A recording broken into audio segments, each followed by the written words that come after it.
अस्सलाम वालेकुम, welcome again on biochem graduates. अच्छा, अब मैं आप लोगों को बता दूं कि हम सेल के अंदर एंटर हो चुके हैं। मुबारक हो।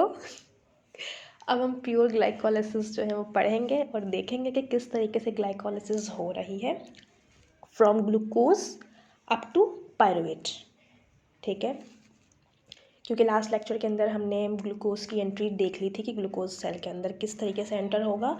और अब हाँ, जस्ट इमेजिन कि ग्लूकोज सेल के अंदर है, ठीक है, और हम भी सेल के अंदर हैं, हम सेल के साइटोसोल में हैं अभी इस वक्त, और ये चीज़ें हम अपने आँखों से देख रहे हैं। ठीक है, मतलब कि ग्लाइकोलाइसिस इस तरह तरीके से इमेजिन कर लो कि ये सारा प्रोसेस जो है ना, ये हम खुद उसको जो है वो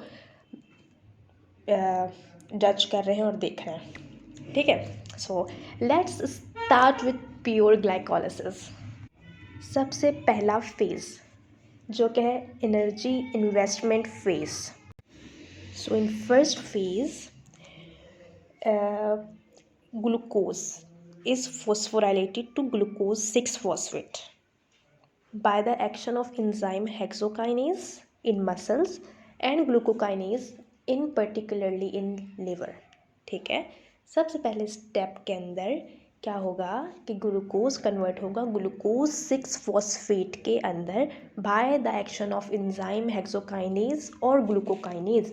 काइनेज का काम वहाँ पे भी मैं बता चुकी थी कि काइनेज का काम क्या होता है, फॉस्फेट ग्रुप अटैच करवाना या फॉस्फेट ग्रुप देना। अच्छा, यहाँ पे फॉस्फेट कहाँ से आया? यहाँ पे फॉस्फेट जो है वो आया है एटीपी से। मतलब कि यहाँ पे हमने क्या की, अपनी एनर्जी इन्वेस्ट की है in the form of ATP. ATP का बॉन्ड टूटा, उसमें से एक फॉस्फेट निकला, रिमूव हुआ, और वो आके अटैच्ड हुआ ग्लूकोज के साथ 6 पोजीशन पे। तो वो बन गया क्या, ग्लूकोज 6-फॉस्फेट, और वहाँ रिमेनिंग क्या रहे कि हम लोगों के पास एटीपी। तो ये क्या था, एनर्जी इन्वेस्टमेंट फेज था। हमने इन्वेस्ट किया ना, एनर्जी इन्वेस्ट की, हमने अपना एटीपी दिया। ठीक है, उसी एटीपी से जो प्रोडक्ट है वो बना है glucose six phosphate. Now glucose 6-phosphate converts into fructose 6-phosphate। Glucose और फ्रक्टोज एक दूसरे के आइसोमर्स हैं। ठीक है, एक एल्डो शुगर है ग्लूकोज, और फ्रक्टोज जो है वो कीटो शुगर है। ये दोनों आपस में आइसोमर्स हैं। तो यहाँ पे कौन एक्ट करेगा, फोस्फोहेक्सो आइसोमरेज। फोस्फोहेक्सो आइसोमरेज ने ग्लूकोज 6-फॉस्फेट के ऊपर वर्क किया और इसको कन्वर्ट कर दिया किसके अंदर, फ्रक्टोज 6-फॉस्फेट के अंदर। ठीक है, शुरू के जो ये 1, 2, 3, ठीक है, 3 जो स्टेप्स हैं वो हम ले लेते हैं किसके अंदर, एनर्जी इन्वेस्टमेंट फेज के अंदर। ठीक है, ओके। अब फ्रक्टोज 6-फॉस्फेट है, फ्रक्टोज 6-फॉस्फेट के ऊपर एक और काइनेज एक्ट करेगा जिसका मैंने आपको बताया था, जो कि एक रेगुलेटरी एंजाइम है, फोस्फोफ्रक्टोकाइनेज। अगेन काइनेज, जहाँ पे काइनेज आएगा तो काइनेज अपने साथ जो है वो एक फॉस्फेट अटैच करवाएगा। अब यहाँ पे फॉस्फेट जो है वो कहाँ से आएगा, अगेन एक एटीपी हम और इन्वेस्ट करेंगे। ठीक है, एक एटीपी हमने और इन्वेस्ट किया। एक एटीपी इन्वेस्ट करने के बाद क्या हुआ, फर्स्ट पोजीशन के ऊपर, 1 पोजीशन के ऊपर वो फॉस्फेट आके अटैच्ड हुआ। ठीक है, एटीपी रिमूव हो गया, या वहाँ पे एटीपी, जाहिर सी बात है एटीपी जब टूटता है तो हम लोगों के पास एक फॉस्फेट आया जो कि अटैच हो गया। अब क्या बच गया, एडीपी बच गया, मतलब एडिनोसाइन डाइफॉस्फेट। प्रोडक्ट क्या बना है, फ्रक्टोज 1,6 बेस फॉस्फेट। यहाँ तक जो था एनर्जी इन्वेस्टमेंट फेज था, क्योंकि हमने अपने 2 एटीपीज इन्वेस्ट किए हैं यहाँ पे। ठीक है, एक हेक्सोकाइनेज जब अप्लाई हो रहा था उस टाइम पे, और दूसरा ग्लूकोकाइनेज, फोस्फोफ्रक्टोकाइनेज। अब जो है स्टेप है स्प्लिटिंग फेज। ठीक है, स्प्लिटिंग फेज के अंदर क्या होगी, स्प्लिट होगा, ब्रेक डाउन होगा किसका, फ्रक्टोज 1,6 बेस फॉस्फेट का। ठीक है, अच्छा, स्प्लिट होने के नतीजे में ये बात भी पहले बताई थी मैंने कि एक, हमें पता है कि ग्लूकोज का एक मॉलिक्यूल, उसके अंदर 6 कार्बन प्रेजेंट होते हैं। ठीक है, तो उस 6 कार्बन में से 2 जो है वो पायरुवेट एंड में हमें मिलेगा, 3 कार्बन का। ठीक है, पायरुवेट के अंदर 3, एक पायरुवेट के अंदर 3 कार्बन के मॉलिक्यूल्स प्रेजेंट होते हैं, सॉरी कार्बन के एटम होते हैं प्रेजेंट। ठीक है, ओके। अब स्प्लिटिंग फेज है, स्प्लिटिंग फेज के अंदर क्या होगा, the 6 carbon fructose 1,6 bis phosphate is split into 2,3 carbon compound glyceraldehyde three phosphate and dihydroxyacetone phosphate. ठीक है, by the action of enzyme aldolase. Aldolase का काम क्या था? स्प्लिट करना, तोड़ना। एल्डोलेज आया, एल्डोलेज ने अपना फंक्शन परफॉर्म किया और 1,6-बिस-फॉस्फेट को तोड़ दिया 2 मॉलिक्यूल्स के अंदर। ठीक है, अच्छा उसके बाद क्या होगा? ग्लिसरल्डिहाइड 3-फॉस्फेट और डाईहाइड्रोक्सीएसीटोन फॉस्फेट। ठीक है, तो जो डाईहाइड्रोक्सीएसीटोन फॉस्फेट है उस पे आके एक आइसोमेरेज एक्ट करेगा और उसको भी कन्वर्ट किस में कर देगा? ग्लिसरल्डिहाइड 3-फॉस्फेट के अंदर। ठीक है, अब यहाँ से जो प्रोसेस चलेंगे आप उनको यही दिमाग में रखिएगा कि ये सिंगल नहीं है, ये डबल है। मतलब कि 2 मॉलिक्यूल हैं ग्लिसरल्डिहाइड 3-फॉस्फेट के, फिर 2 मॉलिक्यूल इसी तरीके से पायरुवेट के मिलेंगे हमें एंड में। ठीक है, क्योंकि एक ग्लूकोज से दो जो है वो मॉलिक्यूल हमें मिला है। ठीक है, तो ये ऐसा नहीं कि आपको लगे कि है एक ग्लूकोज था तो एक ग्लूकोज से ऐसे कैसे मतलब 2, तो इसलिए मैं बता रही हूँ। ठीक है, ओके। अब क्या होगा? जो ग्लिसरल्डिहाइड 3-फॉस्फेट है ना, ठीक है, उसके ऊपर एक्ट करेगा ग्लिसरल्डिहाइड 3-फॉस्फेट डीहाइड्रोजिनेज। ठीक है, डीहाइड्रोजिनेज ने यहाँ पे एक्ट किया और NAD, ठीक है, जो ठीक है डीहाइड्रोजिनेज का भी फंक्शन बताया था। अच्छा, अब हमने जाहिर सी बात है हमने इन्वेस्टमेंट की थी, स्प्लिटिंग हो गई, अब हमें जो है वो पे ऑफ जो है वो फेज़ है ये। ठीक है, मतलब एनर्जी जनरेटिंग फेज़ है, यहाँ से अब हमें एनर्जी मिलना शुरू हो जाएगा। ओके, तो यहाँ पे एक जो सिंगल मॉलिक्यूल है ग्लिसरल्डिहाइड 3-फॉस्फेट का, ठीक है, एक मॉलिक्यूल क्या देगा? एक NADH+H+ प्रोड्यूस करेगा। ठीक है, और एक इनऑर्गेनिक फॉस्फेट यहाँ पे इंटर हुआ है। ठीक है, जब एक इनऑर्गेनिक फॉस्फेट यहाँ पे इंटर हुआ, ठीक है, और एक NADH+H+ बना बाय NAD से, मतलब कि रिडक्शन हुई है यहाँ पे। ठीक है, और एक और बात बता दूँ कि एक NADH+H+ जो है जब इलेक्ट्रॉन ट्रांसपोर्ट ट्रेन से गुजरेगा तो वो 3 ATPs देता है। ठीक है, 3 ATPs देगा वो। ग्लिसरल्डिहाइड 3-फॉस्फेट डीहाइड्रोजिनेज ने एक्ट किया और यहाँ पे क्या फॉर्म हो गया? 1,3-बिस-फॉस्फोग्लिसरेट। ठीक है, 1,3-बिस-फॉस्फोग्लिसरेट मतलब कि इसकी फर्स्ट पोजीशन पे और इसकी थर्ड पोजीशन पे फॉस्फेट ग्रुप अटैच्ड हुआ हुआ है। एक फॉस्फेट अटैच ऑलरेडी हुआ था और इस स्टेप के अंदर एक इनऑर्गेनिक फॉस्फेट अटैच हुआ, तो ये 1,3-बिस-फॉस्फेट हो गया। ठीक है, ओके। उसके बाद सेवेंथ स्टेप भी एक बहुत इम्पॉर्टेंट स्टेप है। इसके अंदर क्या हुआ? यहाँ पे कौन आएगा? Phosphoglycerate kinase, again kinase.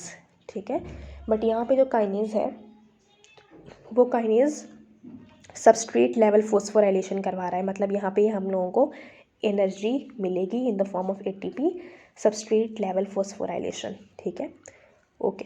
तो यहाँ पे क्या हुआ कि जो 1,3-बिस-फॉस्फेट था ना, मतलब 1 पोजीशन पे और 3 पोजीशन पे जो फॉस्फेट लगा हुआ था इनऑर्गेनिक वाला, तो फर्स्ट पोजीशन से इनऑर्गेनिक फॉस्फेट जो है वो रिमूव होता है। ठीक है, और ADP के साथ आके अटैच हो जाता है, तो ADP plus inorganic phosphate is equals to ATP।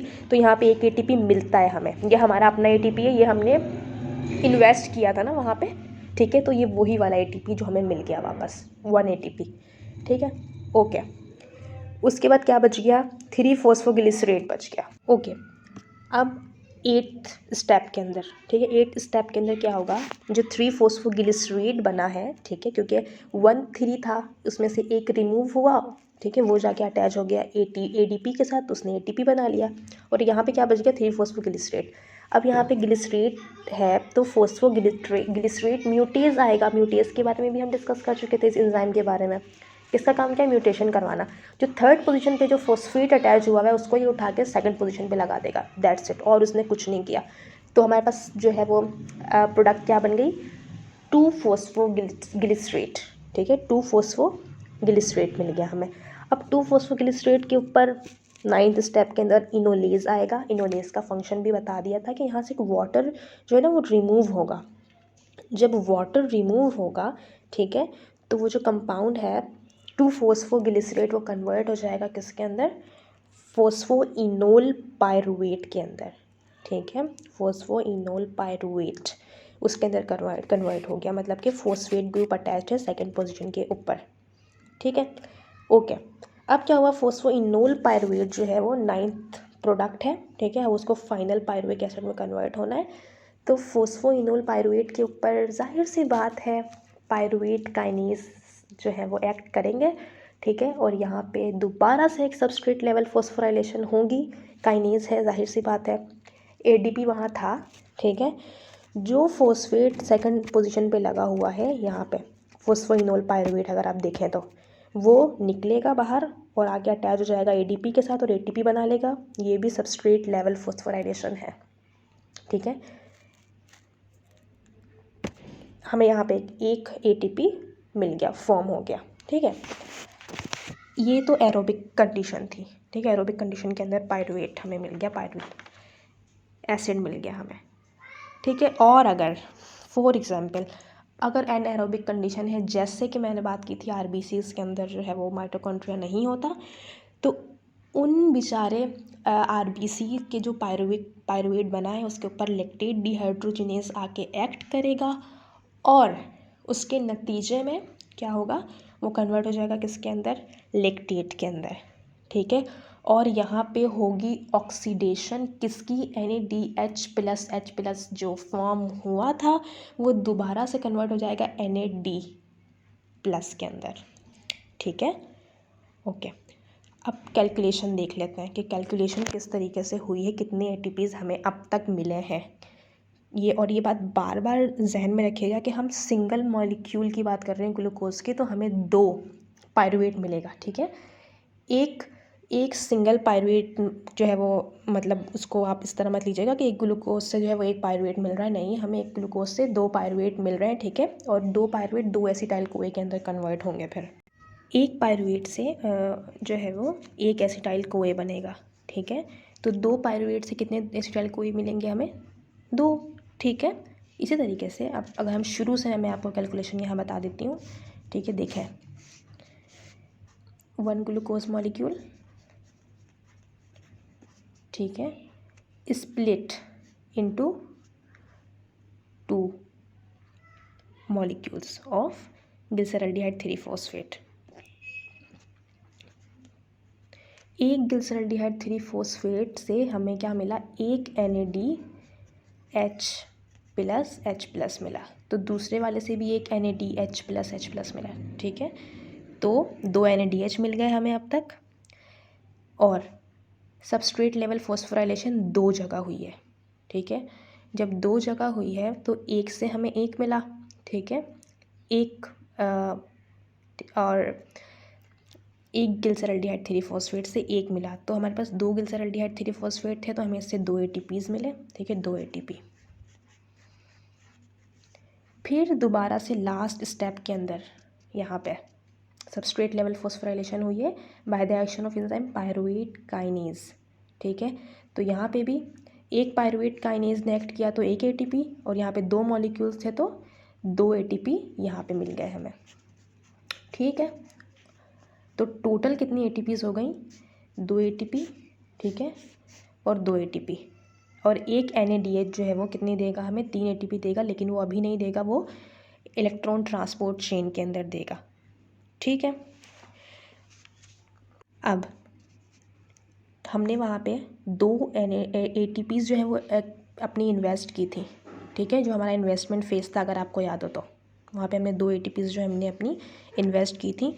तो हम अभी हमें 4 ATPs जो मिली हैं उनमें से हम क्या कर देंगे, 2 ATP माइनस कर देंगे, तो हमारे पास नेट ATP कितना आ गया, 2 ATP। और अगर NaDH+H+ भी जाके इलेक्ट्रॉन ट्रांसपोर्ट चेन में ATPs देगा, तो एक जो है वो 3 देगा, तो 2 हमें कितनी देंगी, 6 ATPs, गुड। तो अगर हम ग्रॉस ATPs की बात करें तो हमें ग्लाइकोलाइसिस से ग्रॉस 8 ATPs मिली है, ठीक है। और अगर हम नेट बात करें, नेट, तो नेट ATPs हमें सिर्फ 2 मिली है, ठीक है, जो कि सबस्ट्रेट लेवल फॉस्फोराइलेशन पे मिली थी। टोटल 4 मिली थी, हमने उनमें से 2 माइनस कर दिया क्योंकि हमने इन्वेस्टमेंट की थी, तो नेट हमारे पास 2 ATPs बची हैं। और ग्रॉस की अगर बात करेंगे तो ग्रॉस 8 ATPs हमें मिली हैं, मिला के किसको, NaDH+H+ को, ठीक है।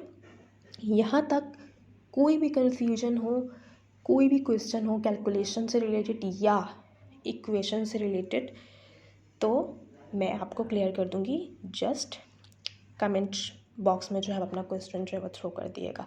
ठीक है, तब तक इसको अच्छे तरीके से देख लें, पढ़ लें, समझ लें। कोई भी कन्फ्यूजन हो आप कमेंट करके पूछ लेगा। ठीक है, thank you so much for watching और बेस्ट ऑफ लक।